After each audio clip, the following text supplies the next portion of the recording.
Everybody. My name is Jackie, and I'll be discussing Chapter 6 from Coercion and Fallout. So, Chapter 6 is all about escape. So, to understand the behavior or the function of the conduct of the behavior, we ask two questions. One being, what did they do, and what happened next? So, basically, the behavior and the consequence, which is all we're learning about in our capstone. So, if we want to change the behavior, we have to change the reinforcement contingency. And this brings us into the contingency analysis, and it's a pretty simple concept to grasp. You identify the behavior and the consequence, so what happened after the behavior, and change what happened after and see if the behavior changes. And we are constantly doing this in ABA. So Sidman gives the example of the child peeing the bed. So when the child pees the bed, the parents provide an abundance of attention, asking questions, talking about it, changing sheets, etc. So if the parents change their consequences, which is the attention, when the behavior is observed, bedwetting, then the bedwetting would decrease. For example, if they provide attention when he's doing homework or when he uses the toilet, so behaviors that we want to see increase, this will then fulfill his need for attention and decrease the likelihood of wetting his bed, since he doesn't need that attention from wetting bed anymore because he's receiving it other ways. So Sidman then starts talking about escape. So we may do something not because it brings us something good, but because it prevents us or gets us away from something bad. And as people we're doing this constantly. So a once positive reinforcer can change to a negative reinforcer. So remember the child that was peeing his bed, now he's a teenager. So the attention used to be a positive reinforcement, but now the attention is a negative reinforcer, because the parents are asking him questions, tracking his phone, listening to his phone calls, just like overbearing parents.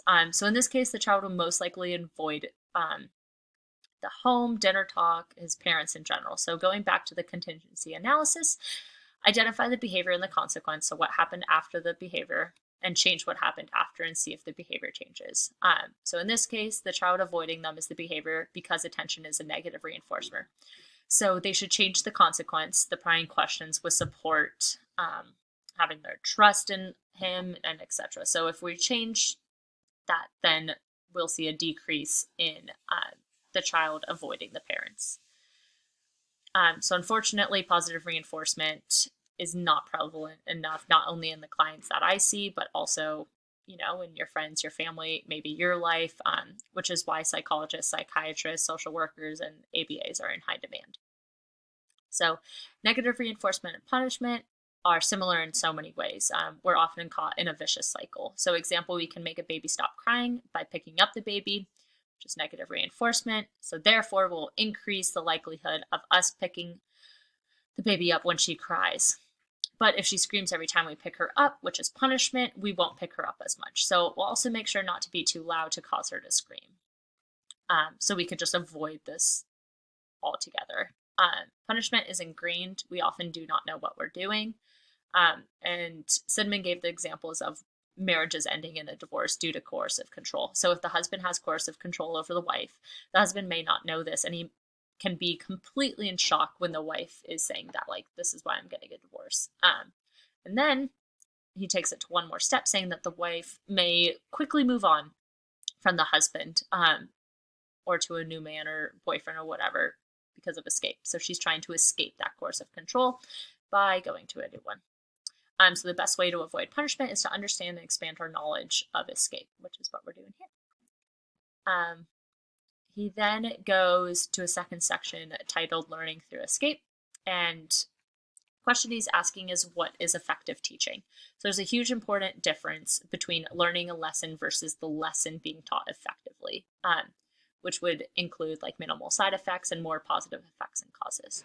So although negative reinforcement can hands down teach behaviors and increase those behaviors, they're really harmful side effects.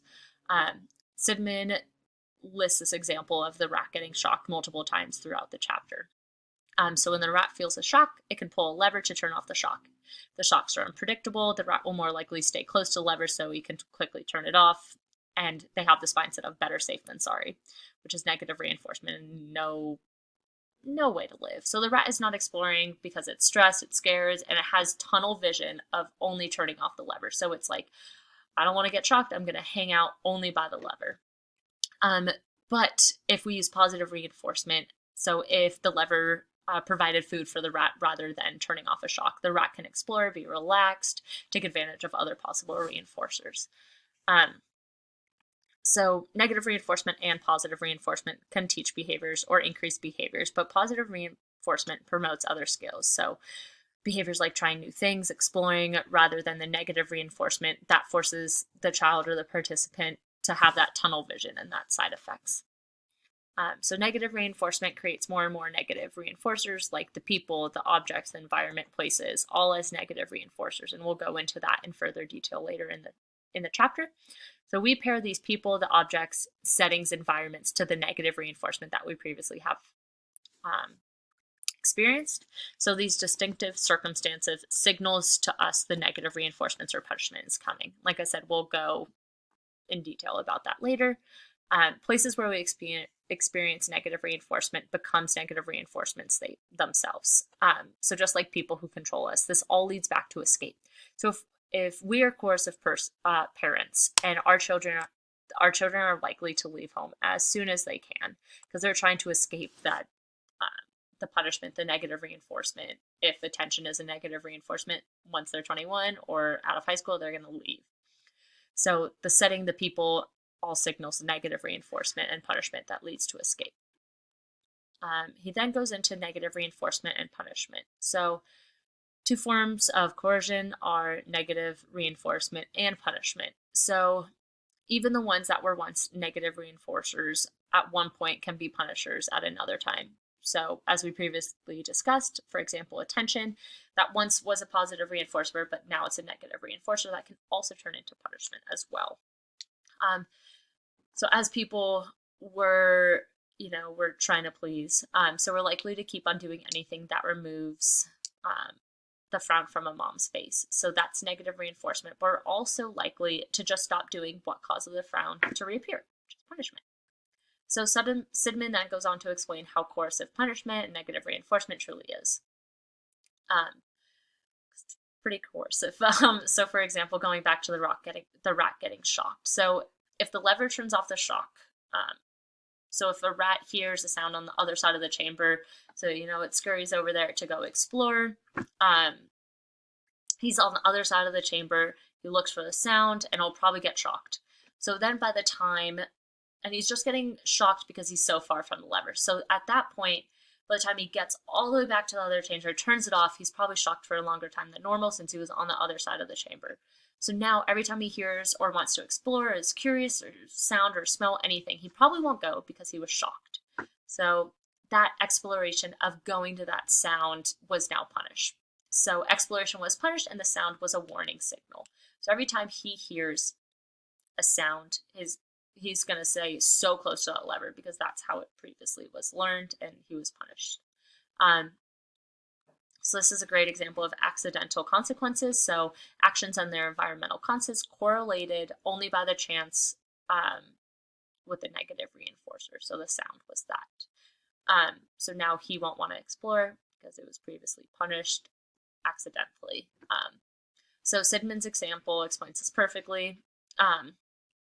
That a child will not only learn to escape the neighborhood bully by outrunning the bully, but he'll also just avoid that area where the bully is. So he is thinking of other ways to avoid or escape it by just avoiding the bully's area or the turf. So individuals using coercive techniques or control, like negative reinforcement, punishment, can punish us until they see the behavior they want, or they can use the negative reinforcement when we're not doing what they want. So overall, I thought the chapter really explained escape, negative reinforcement, and punishment really well.